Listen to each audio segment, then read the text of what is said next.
comprar uma casa ou um apartamento, o que passa pela sua cabeça? Localização? Preço por metro quadrado? O estado de conservação daquele imóvel que você está querendo comprar ou daquele terreno?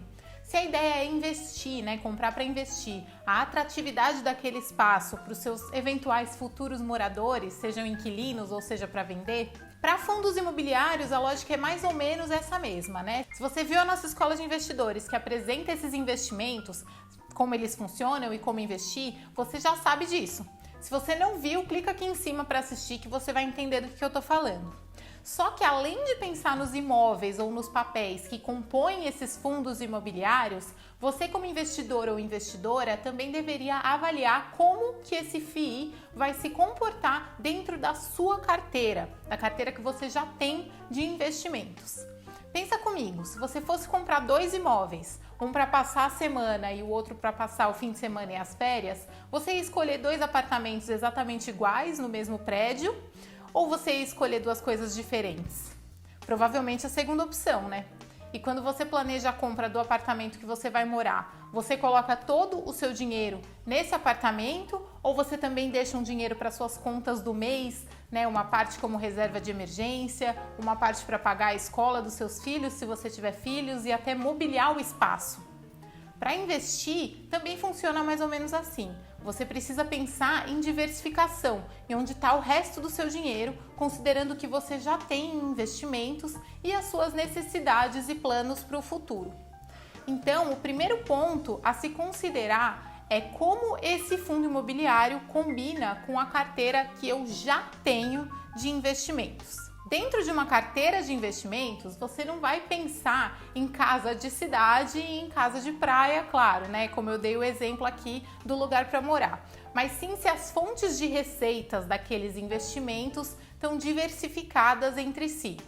Por exemplo, se você tem muito do seu dinheiro em ações de uma empresa de comércio eletrônico, faz sentido que você tenha só um fundo imobiliário que seja dono dos galpões que armazenam os produtos dessa mesma empresa, de onde saem esses produtos para chegar nos clientes? Provavelmente o melhor seria você buscar um fundo imobiliário de escritórios ou até de logística mesmo, com galpões de outras empresas, né, com outras finalidades. E cuidado aqui com o que eu tô falando, tá? Eu não disse que ter ações do Magazine Luiza é a mesma coisa que ter cotas de um fundo que eventualmente seja dono só dos galpões usados pelo Magalu. É longe disso, tá? É muito diferente disso. Com as ações, você se expõe a todo o potencial de crescimento daquela empresa. Enquanto com o fundo imobiliário, você recebe uma parte do aluguel que a empresa paga pelo uso daquele espaço. E aí você também pode ganhar com a valorização desse empreendimento, né? Nesse caso, o galpão logístico. Em outras palavras, é uma exposição indireta à empresa, mas que depende sim da capacidade de pagamento dessa empresa. Por isso, investir nesse fundo imobiliário hipotético que eu falei, né, que teria só os galpões do Magazine Luiza, seria uma exposição ao risco do Magazine Luiza, o risco da empresa não conseguir pagar aquele aluguel, mas não necessariamente aos retornos dessa empresa. E é por isso que ele não seria ideal para quem já tem muito patrimônio investido em Magalu, entende? Se a empresa tiver mal das pernas, você perde nas duas pontas. Mas aqui a gente está falando numa hipótese de você escolher só um fundo imobiliário para investir. A real mesmo é que você pode e você inclusive deveria escolher fundos imobiliários de categorias diferentes, galpões, lajes, shoppings, papéis, até residenciais, para ter uma diversificação dentro da diversificação que representam os fundos imobiliários. Sim, porque FIIs são uma diversificação da sua carteira com possibilidade de renda extra e menos volatilidade, ou seja, menos altos e baixos do que ações na média. Mas dentro dessa categoria, diversificar também é a melhor solução. Ah, Paula, então quanto mais fundos eu tiver na minha carteira, melhor? Não necessariamente. O ideal aqui, de novo, é que você olhe para a sua carteira, veja o que você já tem lá dentro para compor um leque de fundos complementares em risco, tanto em retorno quanto em risco. Além disso, é bom ter uma quantidade de fundos que você consiga acompanhar, né? Que você conheça o mercado, que você compreenda mesmo o que está acontecendo ali. Só assim você vai realmente saber se você está investindo em fundos de qualidade, de potencial de retorno, bem localizados, né? Dependendo dos ativos, enfim. Próximo ponto que você deveria levar em consideração: momento econômico.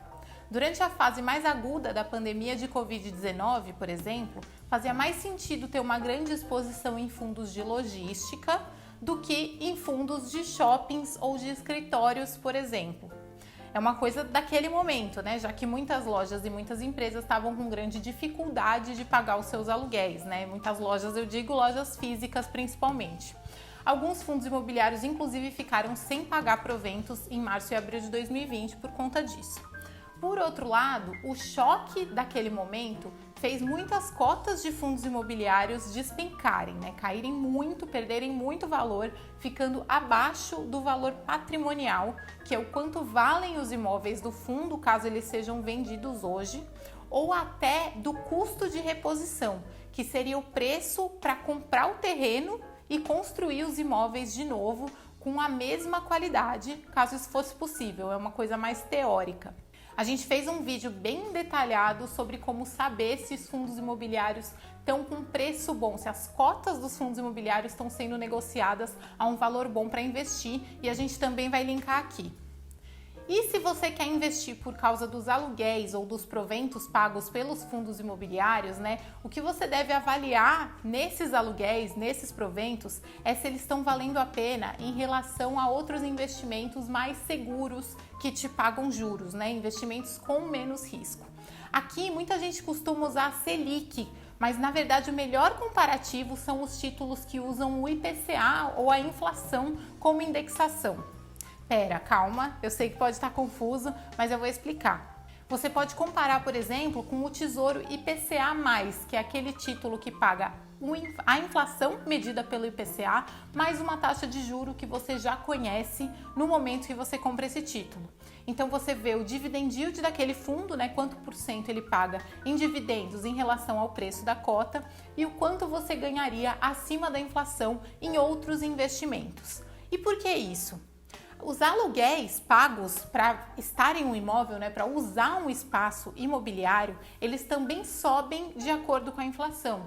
O indexador pode ser o IPCA, pode ser o IGPM ou podem ser outros. Mas a verdade é que se você compara o provento do seu fundo imobiliário com a Selic, você não está fazendo uma comparação justa, porque o provento desse fundo imobiliário vai crescer junto com a inflação e a Selic não. A Selic é apenas uma taxa normal, né, fechada ali, que varia, mas não sobe necessariamente no mesmo ritmo que a inflação. Bom, eu sei que eu já falei demais, eu sei que tudo isso pode parecer confuso, né, para quem é marinheiro de primeira viagem, mas a boa notícia é que você não precisa de fato saber tudo isso na hora de investir em FIIs. Aqui na Rico a gente tem uma carteira recomendada mensal de fundos imobiliários que já é montada levando em consideração tudo isso que eu falei. Eles pegam todos os fundos que já fazem parte da carteira, eles combinam para ter uma diversificação bem legal entre esses ativos, também levam em consideração todo o cenário econômico, todas as nuances, o preço da cota, enfim, se ele está vantajoso para investir no momento. E fora isso, se você quiser uma avaliação ainda mais personalizada da sua carteira, a gente tem um serviço que chama Análise Mensal de FIIs. É um serviço em que você recebe uma avaliação do que você já tem em carteira em relação a fundos imobiliários e quais seriam alternativas para você investir com base nisso. Então ele já faz essa avaliação toda que eu falei no começo para você, né? Combinam esses fundos imobiliários entre si, eles estão te expondo a risco demais, né? O peso deles na sua carteira tá muito forte, né? Muito pesado, o risco tá bem diluído, enfim. Tudo isso já está nesse serviço, tem um QR Code aqui na tela para você conhecer melhor e também tem o link aqui na descrição desse vídeo. Além disso, se você quer realmente entender mais sobre esse mercado, sobre os fundos imobiliários, não deixa de assistir as outras escolas de investidores que eu mencionei aqui. A gente tem bastante material sobre o tema e também se inscreve no canal para receber notificações quando a gente for publicar novidades aí, tanto sobre esse mercado quanto outros tipos de investimento. Se você gostou, deixe seu like aqui, não custa nada, e também comenta o que você mais gostou, o que você menos gostou desse vídeo e se você já investe em fundos imobiliários do jeito mais diversificado possível. Obrigada pela companhia e até a próxima Escola de Investidores.